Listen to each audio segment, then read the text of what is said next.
தேர்தலில் வாக்களித்துவிட்டு சொந்த ஊர்களில் இருந்து சென்னை திரும்பும் மக்கள். கூடுவாஞ்சேரி, ஊரப்பாக்கம், கிளாம்பாக்கத்தில் போக்குவரத்து நெரிசல்.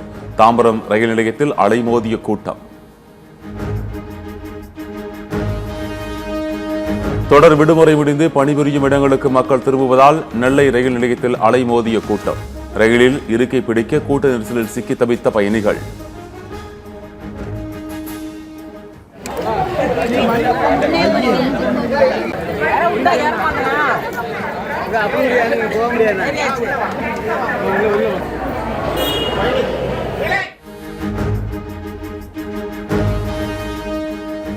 தமிழ்நாட்டில் 14 இடங்களில் 100 டிகிரி ஃபாரன்ஹீட்டுக்கு மேல் வெப்பநிலை பதிவு. அதிகபட்சமாக வேலூரில் 105 டிகிரி ஃபாரன்ஹீட் வெயில் கொளுத்தியதால் மக்கள் கடும் அவதி. தெலுங்கானாவில் அதிகபட்சமாக அடிலாபாத்தில் 114 டிகிரி ஃபாரன்ஹீட் வெப்பம் கொளுத்தியது. ஆந்திராவில் அதிகபட்சமாக அனந்தபுரில் 113 டிகிரி ஃபாரன்ஹீட் வெப்பம் பதிவு.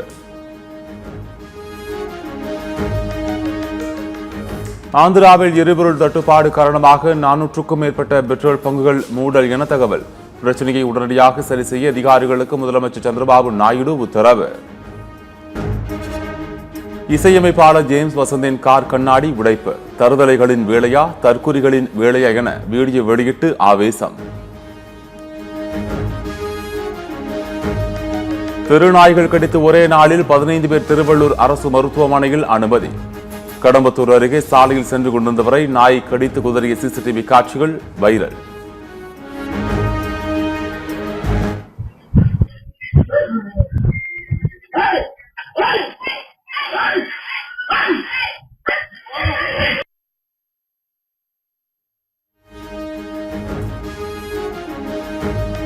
நாமக்கலில் முட்டை ஒன்றின் பண்ணை கொள்முதல் விலை 10 காசுகள் உயர்ந்து ₹5.20 நிர்ணயம். கோடை வெயில் உற்பத்தி பாதிப்பு மற்றும் முட்டை நுகர்வு விற்பனை அதிகரிப்பால் விலை உயர்வு.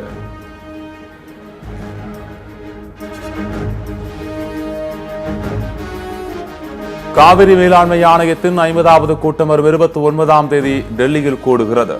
தமிழ்நாடு, புதுச்சேரி, கர்நாடகம் மற்றும் கேரள மாநில அதிகாரிகள் பங்கேற்க அழைப்பு.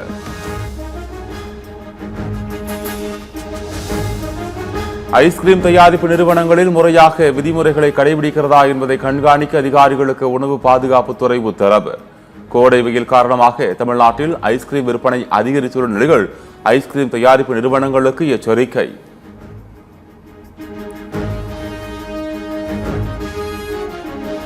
வரும் 30ஆம் தேதி முதல் 3 நாட்களுக்கு தமிழ்நாட்டில் கனமழை பெய்ய வாய்ப்பு. கிருஷ்ணகிரி, தருமபுரி, சேலம், ஈரோடு, நீலகிரி, கோவையில் 30ஆம் தேதி கனமழை பெய்யக்கூடும் என கணிப்பு.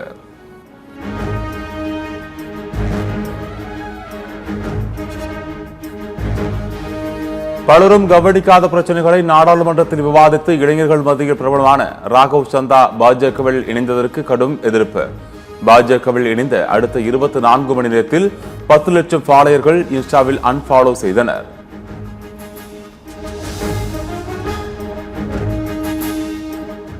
இந்தியா, நியூசிலாந்து இடையே நாளை தடையற்ற வர்த்தக ஒப்பந்தம் கையெழுத்து.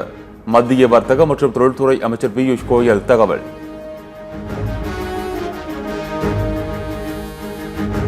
கர்நாடக மாநிலம் உடுப்பி அருகே மக்களை அச்சுறுத்தி வந்த சிறுத்தை கூண்டில் சிக்கியது. அடர்ந்த வனப்பகுதிக்குள் பாதுகாப்பாக விட வனத்துறை அதிகாரிகள் நடவடிக்கை. திருப்பூர் அருகே வெள்ளக்கோவிலில் கழிவு பஞ்சிலிருந்து நூல் தயாரிப்பு ஆலையில் தீ விபத்து. பஞ்சு, நூல் இயந்திரம் என 25 லட்சம் ரூபாய் மதிப்பிலான பொருட்கள் தீயில் எரிந்து சேதமான தகவல். ராஜஸ்தானில் ரீல்ஸ் முகத்தால் ஆபத்தில் சிக்கிய இளைஞரின் வீடியோ வைரல். பால் கேனுடன் ரீல்ஸ் எடுக்க முயன்றபோது தலையில் இறுக்கமாக சிக்கிக் கொண்ட சோகம்.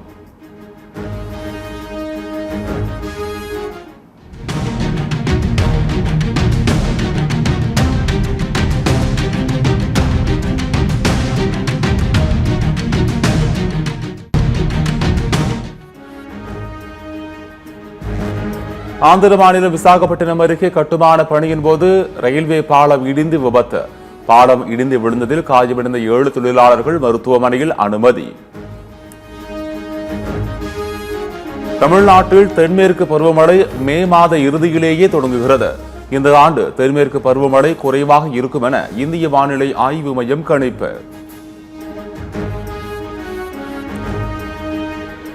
இங்கிலாந்தின் குளோச்செஸ்டர்ஷயரில் உள்ள விமான தளத்தில் தீ விபத்து. நீண்ட நேரம் போராடி தீயை அணைத்த தீயணைப்பு வீரர்கள். லண்டனில் நடந்த மாரத்தான் போட்டியில் உலக சாதனை படைத்தார் கென்ய இளவீரர் செபாஸ்டியன். 42 கிலோமீட்டர் தூரத்தை 2 மணி நேரத்திற்குள் கடந்து கெல்வினின் சாதனையை முறியடித்தார். சென்னையில் நடந்த ஐபிஎல் போட்டியில் குஜராத் அணி அபார வெற்றி. சிஎஸ்கேவை 8 விக்கெட் வித்தியாசத்தில் வீழ்த்தி புள்ளிகள் பட்டியலில் 5வது இடத்திற்கு முன்னேறிய குஜராத் டைட்டன்ஸ். இன்றைய ஐபிஎல் 2வது லீக் போட்டியில் கொல்கத்தா மற்றும் லக்னோ அணிகள் மோதல். டாஸ் வென்று லக்னோ பந்து வீச்சை தேர்வு செய்த நிலையில் கொல்கத்தா அணி முதலில் பேட்டிங்.